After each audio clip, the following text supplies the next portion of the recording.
یا نو راځو بیا د لی آوټ منیو نه وروسته موږ تاسې پریفرنس منیو لرو. پریفرنس منیو کې بیا اول ټیبل اف کنټینټ لرو چې ټیبل اف کنټینټ چې د فهرست ته وایي. کله چې موږ تاسې یو کتاب جوړو یا یو چپټر جوړو د هغه د فهرست جوړېدلو لپاره موږ تاسې له ټیبل اف کنټینټ نه استفاده کوو چې دا ډېر زیات ضروري شی ده. کله چې موږ تاسې یو کتاب جوړو یا یو چپټر جوړو، اوس مثلا موږ یو کتاب جوړ کړی په هغه کې کېدای شي چې ډېر مضامین ولرو، مثلا 100 وي که نه، نو ته به څنګه دا جوړوې چې دی تا ته ولیکي چې دغه مضمون په دې صفحه کې ده، دا مضمون په دې صفحه کې ده، دا مضمون په دې. که چېرته خپله جوړوې خپله به ته مجبور یې چې هر مضمون وګورې، مثلا دا مضمون په کومه صفحه کې ده بیا یې ورسره ولیکي چې دا مضمون په دې صفحه کې، بیا بل مضمون وګورې بیا یې ولیکي. داسې به یو فهرست جوړېدل زموږ څومره ډېر وخت واخلي. بیا که چېرته کوم مضمون اوس مثلا تا یو لیکلی چې دغه مضمون په 10مه صفحه کې ده، که ته چېرته لاړ شې 10مه صفحه کې دا مضمون ډیلیټ کړې که نه، نو نور مضمونونه هم کاته پورته کېږي، نو ته بیا مجبوره یې چې ټول وګورې بیا یې دلته شماره صحیح کړې. دغسې هم بیخي ناممکنه غوندې ده، ډېر وخت سړي ضایع کوي که نه. نو په دې خاطر بورډ چې ده موږ تاسو ته دلته د ټیبل اف کنټینټ آپشن خپله جوړ کړی ده چې موږ تاسې مضامین ولرو، له دې ځای نه ټیبل اف کنټینټ کلیک کوو، دی به خپله اتومات راته جوړ کړي چې دغه مضمون په دې صفحه کې ده، دا مضمون په دې صفحه کې ده. خو مخکې له ټیبل اف کنټینټ نه موږ تاسې باید مضامین ولرو، هیډینګز باید ولرو. او هیډینګ موږ تاسې په هوم منیو کې ګوره دغه ځای کې ویلي وه هیډینګ 1 هیډینګ 2 هیډینګ 3. هغه وخت موږ ویلي وو چې د دې 2 فایدې دي. یو فایده یې دا ده چې کله موږ هیډینګ نه استفاده وکړو، مثلا زه کوم عنوانونه چې لرم ټولو عنوانو ته هیډینګ 1 یا هیډینګ 2 یا هیډینګ 3 ورکړم، نو یوه فایده به یې دا وي چې کله زه سټایل بدلوم، مثلا غواړم چې رنګ یې بدل کړم، مثلا سټایل فونټ هر څه یې بدلوم، نو چې زه د دې سټایل بدل کړم د دې ټولو بدلېږي. که چېرې ما سټایل نه وي ورکړی زه مجبور یم د هر یوه جدا جدا بدل. او بل هغه وخت مونږ ویلی وو چې کله مونږ تاسې فهرست جوړو، که چېرې مونږ هیډینګ ورکړي نه وي فهرست نشي جوړېدای. نو په دې خاطر باید مونږ تاسې همیشه مخکې له فهرست جوړېدو نه له هیډینګ نه استفاده وکړو. مثلا زه دلته اوس یو چپټر جوړوم، فعلا به فرض مثال زه د سی آی ټي یو چپټر یا کتاب غوندې جوړوم چې په دې کې ما اول وینډوز پروګرام درلود، دا یو عنوان شو وینډوز. دلته مې مثلا د وینډوز تعریف و بعضې شیان ولیکل چې دا د وینډوز فرض مثال دا د وینډوز تعریف دا په یوه صفحه کې. یو بله صفحه کې مې بعد د وینډوز ورډ درلود، دا مثلا یو بل عنوان ده، د ورډ عنوان لاندې مې د ورډ معلومات لیکلي. بله صفحه کې مثلا کوم عنوان لرم اکسل چې له ورډ نه وروسته به موږ تاسې اکسل وایي. بله صفحه کې مثلا پاور پوینټ لرو، دې کې مې د پاور پوینټ معلومات لیکلي. همداسې مسلسل زه اوس غواړم چې دو فهرست جوړ کړم، نو مخکې له دې نه چې فهرست جوړ کړم زه باید دوی هیډینګز ته واړوم چې که هیډینګ ورکړم فهرست مې جوړېږي، که هیډینګ ور نه کړم نه جوړېږي. نو اوس مثلا وینډوز ده، دې ته به زه کوم هیډینګ ورکوم، هیډینګ 1 هیډینګ 2 که هیډینګ 3 موږ تر هیډینګ 9 پورې لرو، نو کوم یو به ورکوو؟ همیشه کوم عنوان چې عمومي عنوان و هغه موږ هیډینګ 1 ورکوو. که چېرته بل عنوان د دې عنوان مربوط راتو نو بیا هیډینګ 2 ورکوو، که د هغه مربوط راتو هیډینګ 3 ورکوو. مثلا که زه دلته د دې وینډوز مربوط دلته یو 2 نور عنوانونه ولرم، مثلا دلته مې لیکلي وي چې اپریټینګ سیسټم، ټایپ اف اپریټینګ سیسټم، مثلا اپریټینګ سیسټم دا مثلا یو جدا موضوع وي، خو د چا مربوط وي؟ د وینډوز مربوط وي. بل مثلا ګرافیکل یوزر انټرفیس ولرم او یو دا مثلا بل عنوان وي، خو دا عنوانونه د چا مربوط دي؟ د وینډوز مربوط دي. نو دته ما هیډینګ 1 ورکړی وو، دته به بیا هیډینګ 2 ورکوو، دا به هم هیډینګ 2 کما، دا به هم هیډینګ 2. که چېرته د ده مربوط مثلا د دې لاندې د ده مربوط عنوان راتلو هغه ته بیا موږ هیډینګ 3 ورکوو. که د هیډینګ 3 مربوط کوم عنوان راتلو همداسې سلسله مخته ځو. نو اوس ګوره دا زموږ هیډینګ 1 شو، چون دا موضوع د ده مربوط راتلی دا هیډینګ 2 شو، دا ځان ته موضوع ده هیډینګ 1. که چېرته د ده مربوط کوم بل عناوین مونږ تاسې درلودله چې هغه د ده مربوط راتله نو هغه به بیا هیډینګ 2. نو اوس دا به هیډینګ 1 کو فعلا، دا به هم هیډینګ 1 کو او دا به هم هیډینګ 1 کو. نور مونږ تاسې نه لرو. نو فهرست چې ورسه هر چېرته جوړوي ستا خوښه ده، خو زیاتره فهرست خلک په سر کې جوړوي، هر چېرته چې جوړوي فرق نه کوي. مایکروسافټ ورډ تا ته جوړوي کای په اوله صفحه کې جوړوي کای په اخر کې جوړوي کای په منځ کې جوړوي هر چیرته چې د کرسر کې کو عمل ته دی درته جوړوي خو چون زیاتره خلک په سر کې جوړوي نو زه هم چیرته جوړوم په سر کې کنټرول انټر وهم چې هغه خط لاندې لاړ شي دغه ځای کې زه فهرست جوړوم کرسر مو کې کو عناوین هیډینګ 1 هیډینګ 2 هیډینګ 3 دا عناوین هر شی مور کړی دي فقط اوس ماته د ټیبل اف کنټینټ جوړ کړي چې دا مضامین په کومو صفحو کې دي دا راته ولیکي نو دلته کرسر کې خو بیا ورځو پریفرنس مینیو ته دلته موږ تاسو ټیبل اف کنټینټ لرو ټیبل اف کنټینټ په کلیک کړئ دلته د ټیبل اف کنټینټ اقسام دي دا ډیزاینونه دي چې دا ډیزاین کې غواړي په دې ډیزاین کې غواړي کې په دې ډیزاین کې غواړي هر ډیزاین چې کلیک په هغه ډیزاین کې جوړیږي او که بعضې تغییرات پکې خپل راولي نو بیا کسټم کلیک کوئ کسټم ټیبل اف کنټینټ نو زه به فعلا کسټم ټیبل اف کنټینټ کلیک کوم دی به دلته ماته وښیي ګوره فعلا مثال دا پریویو مثال راته ښوولی څو هیډینګ یې راته پکې ښوولي دي 3 چې هیډینګ به داسې ښکاري مثلا زموږ هیډینګ وینډوز و که نه دلته به وینډوز لیکلی وي بیا به داسې لاین ولري دلته به شماره وي بیا بل داسې لږ فاصله به بیا ترې ولري چون دا هیډینګ 2 شو نو دلته بعضې تغییرات که پکې غواړئ چې رای ولې راوستی شي مثلا که وایي چې د پیج نمبر د هېڅ نه ورسره لیکل کېږي دا به ایسته کړو نو صرف د عناوینو نومونه ولیکل شي د پیج شماره به نه او که غواړئ کلیک کړه که غواړئ چې دغه لاین یې تر منځ رانشي دا ایسته کړه شماره به وي خو لاین به نه وي که غواړئ بېرته کلیک کړه که لاین چینجوئ غواړئ چې دغسې یو لاین راشي دغسې یو لاین راشي هر قسم چې غواړئ هماغه یو که هېڅ نه غواړئ منځ کې به هېڅ لاین نه وي نو فعلا به زه دغه لاین کلیک دلته بیا فارمټ دي بعضې سټایلونه که غواړئ چینج کړئ مثلا کلاسیک لیکوئ دې ډیزاین کې به راځي دا ګوره ډیزاینونه دي چې کوم ډیزاین کې باید راشي هر ډیزاین چې تاسو کلیک کوئ هماغه ډیزاین کې به راځي فعلا به زه همدغه خپل کلیک کوم شو لیول که غواړئ چې دلته ډېر درته وښیي کلیک کولی شي چې ډېر درته وښیي که غواړئ چې لږ درته وښیي لکه صرف ریویو مثال باندې درته نو کله چې دا سیټینګونه وکړه برابر شو فقط اوکې کړه دی به ګوره تاسو دلته خپله فهرست جوړ کړئ اوس به یې ګوره چې کله چې وینډوز په کومه صفحه کې ده اوس ګوره چې دغه دوه مونږ هیډینګ کړي وه نو وینې دا د وینډوز نه لږ مخکې لیکل شوي دي تر څو سړی پوه شي چې دا دوه موضوعات د چا مربوط دي د وینډوز مربوط دي بیا ګوره ورډ ایکسل پاور پوینټ نو که هر څومره مونږ ولرو ټول به دلته په یوه وارې راته جوړ کړي خدای دې وکړي چې 200 وي په یوه صفحه کې ځای نه شو په 200 کې په 300 کې ټول به په یوه وارې راته جوړ کړي بیا که کله زه کنټرول بټن ونیسم اوس مثلا زه دا بټن نیسم په پاور پوینټ کلیک کوم راسن به ما چېرته وړي پاور پوینټ ته به که چیرې زه تغییرات راولم اوس ګوره موږ تاسو پاور پوینټ په کومه صفحه کې لرو 5مه صفحه کې لرو نو اوس که زه دلته راشم اوس موږ ستاسو پاور پوینټ په کومه صفحه کې لیکل شوی وي که زه چیرته تغییرات راولم مثلا پاور پوینټ له 5مې صفحې نه اخلم 4مې ته یې وړم یا له 5مې نه اخلم 6مې ته یې وړم خلاص د صفحې تغییر راځي بیا اوس مثلا زه کنټرول انټر وهم چې دا 6مې صفحې ته راشي 6مې صفحې ته مثلا دې ځای کې زه یو بل پروګرام اضافه کوم یا هېڅ نه اضافه کوم خیر یو بل ور اضافه کوم مثلا اکسس مې ولیکو دلته به زه معلومات ولیکم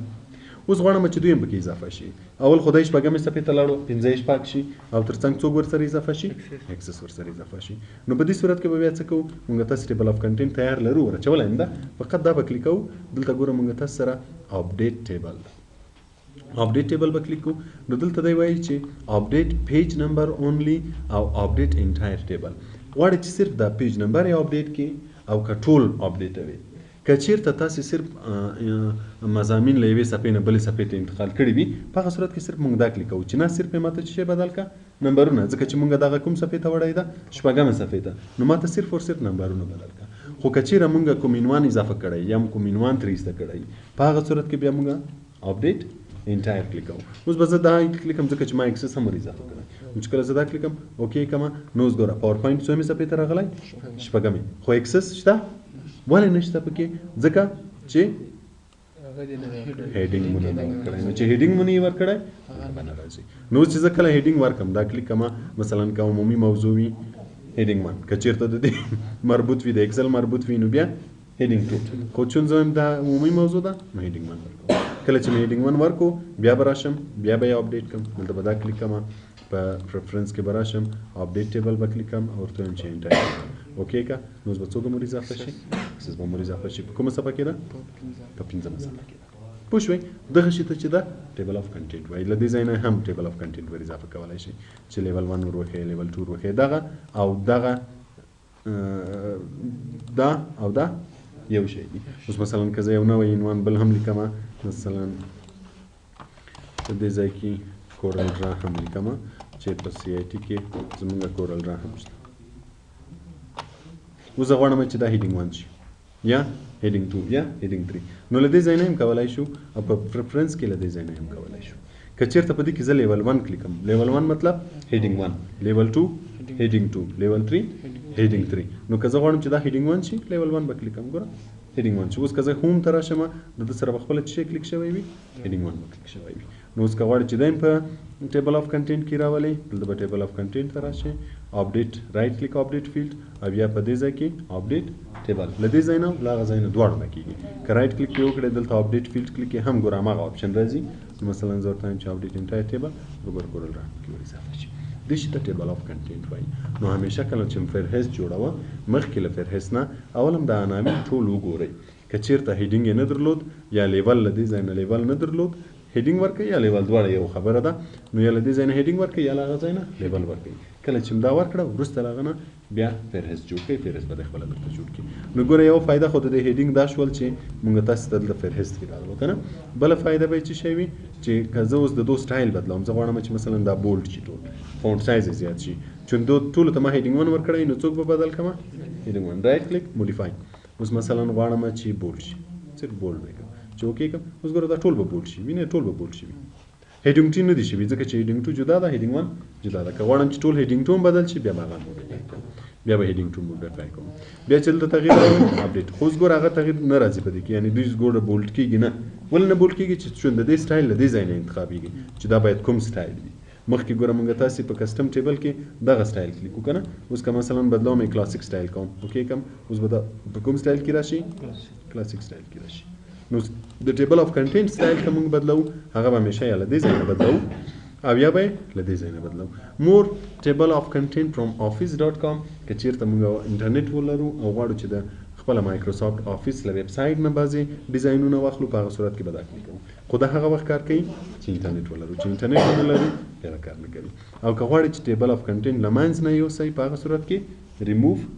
ټیبل اف کنټینټ ټیبل اف کنټینټ به له منځه لاړ شي او که غواړئ چې دغه سټایل په دې ځای کې سیف شي په هغه صورت کې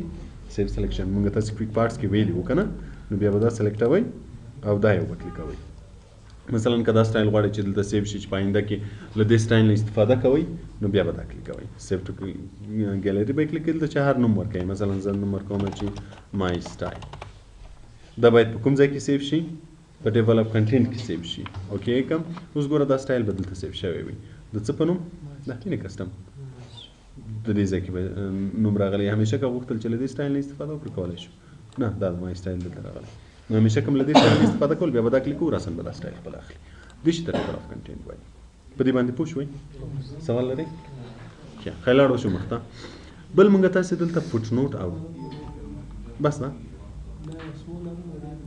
دا به زه ریزیوم کړم فوټ نوټ اینډ نوټ هم کتابو چپټرو کې ډېر زیات استفاده کېږي څه ته وایي زه به یې دلته تعریف درته ولیکم په دې ځای کې یو لرو فوټ نوټ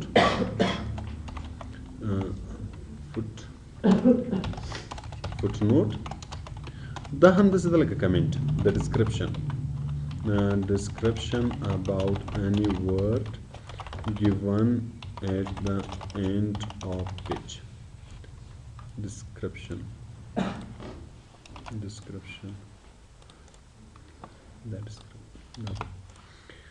description مطلب معلومات او بل end notes لرو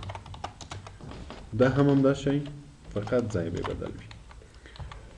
the description about any word given at the end of document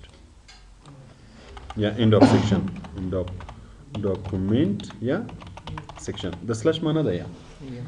مونږ تاسې فوټ نوټ هم لرو اینډ نوټ هم لرو ګوره دلته لیکل شوي انسرټ مطلب ورچول فوټ نوټ انسرټ اینډ نوټ هم فوټ نوټ لرو هم اینډ نوټ لرو فوټ نوټ اینډ نوټ مونږ همیشه کله چې د یو لغات په هکله د یو جملې په هکله معلومات لیکو د هغه وخت کې مونږ تاسې یا فوټ نوټ استفاده کوو یا اینډ نوټ استفاده کوو د دوی دوه فرق صرف په ځای کې ده که چیرې مونږ یو لغات ته یا جملې ته فوټ نوټ استفاده کوو هغه معلومات به همیشه د مغه صفحې په آخر کې لیکل کېږي اوس ګوره که زه د دغه لغات په هکله معلومات ولیکم او فوټ نوټ استفاده کوم نو دا لغات په همدې صفحه کې ده معلومات به د دې صفحې په آخر کې لیکل کېږي او که چیرته زه اند نوټ استفاده کوم نو بیا د معلومات به همیشه د فایل په اخر کې لیکل کیږي چې نو فایل اخر هم همدا ده دلته به لیکل کیږي یا به د سیکشن په اخر کې لیکل کیږي که زه ډېرې صفحې ولرم مثلا لاندې زه ډېرې صفحې لرم نو که چیرته زه یو لغت ته فوټ نوټ ورکړم مثلا زه دا لغت انتخابوم دې ته فوټ نوټ ورکوم نو سلیکټ به کوم فوټ نوټ به کلیکم اوس به ګوره دلته هم یو شماره ولیکل شي او هماغه شماره به دلته مو لیکل شي کتابو کې به مو لیدلي وي بعضې وخت لاتیني لغتونه راځي بعضې وخت د بلې ژبې لغتونه راځي نو بیا دلته هم یو شماره ورکوي دلته هم یو شماره ورکوي تر څو د دې معلومات دلته ولیکي اوس مثلا زه دلته لیکم چې ډسکرپشن مطلب انفارمیشن یا ډیټیلز نو اوس کله چې په دې باندې کرسر راشي هم معلومات یې ملته درته ښیي او که دلته کرسر کېږدې شو نوټ کلیک هم باید دلته دی درته ښیي که چېرې بله صفحه کې وي نو دې ته ګوره فوټ نوټ وایي چې هر لغت ته موږ فوټ نوټ ورکو د هغه معلومات به د مخه صفحې په آخر کې لیکل کېږي چې دا لغت په دې صفحه کې و نو دلته به لیکل کېږي خو که چېرې زه اند نوټ ورکړم مثلا زه دې لغت ته اند نوټ ورکوم سلیکټوم اند نوټ لیکم نو اند نوټ د ډاکومنټ په آخر کې راځي زموږ ډاکومنټ دا فایل چې هر څومره و د هغه په آخر کې به راځي زموږ ډاکومنټ ګوره دا آخره ده که نه دلته به راځي اوس مثلا زه دلته لیکم چې یا ډیټیلز یا انفارمیشن هر شی چې وي نو اوس ګوره څومره به راځو وینې لغت دلته ده خو معلومات یې په آخر کې دي نو که چیرې موږ تاسې اند نوټ نه استفاده وکړو د لغات لپاره هم اند نوټ ورکو یا جملې لپاره اند نوټ ورکو هغه به د ټولو په آخر کې راځي یا به د سیکشن په آخر کې راځي مثلا که زه 2-3 سیکشن ولرم د لغت چې په هر سیکشن کې وي د هغه سیکشن په آخر کې به معلومات راځي نو که چیرته معلومات د صفحې په آخر کې غوښتل فوټ نوټ نه استفاده وکړئ او کوم په آخر کې غوښتل بیا اند نوټ نه استفاده کوئ پوه شوئ بل ګوره که زه دلته کرسر کېږدم له دې ځای نه خو مو ورواچوه دې ځای نه مې فوټ نوټ ورواچوه له دې ځای نه اند نوټ ورواچوه له دې ځای نه موږ تاسې کولی شو چې یوه فوټ نوټ نه بل فوټ نوټ ته لاړ شو اوس مثلا تا دې کې کرسر ایښی ته ورته وایي چې نیکسټ فوټ نوټ که چېرې ما کوم بل لغت ته فوټ نوټ ورکړی وي کرسر به هماغه ته لاړ شي که بیا کلیکم مخ ته به لاړ شي پریویس بېرته شاته راځي او دا که ما کوم یو کې کرسر ایښی اند نوټ کې او غواړم چې بل اند نوټ ته لاړ شم په هغه صورت کې نیکسټ اند نوټ او پریویس بېرته شاته راځي اوس چون یو لرو نو که زه نیکسټ اند نوټ کلیکم کم نه ځي ځکه چې همدا یو لرو پوه شوئ او شو نوټ که کلیک کوئ معلومات به یې درته وښیي مثلا زه ورته هم چې اند نوټ یې راته وښیي ګوره اند نوټ به یې راته وښیي یا هم په دې کې کرسر ایښی شو نوټ کلیکم لغات به یې راته وښیي له لغات نه یې درته معلومات ښیي له معلوماتو نه یې درته لغات ښیي دې ته فوټ نوټ او اند نوټ وایي پوه شوئ تر دې ځای سوال لرئ نو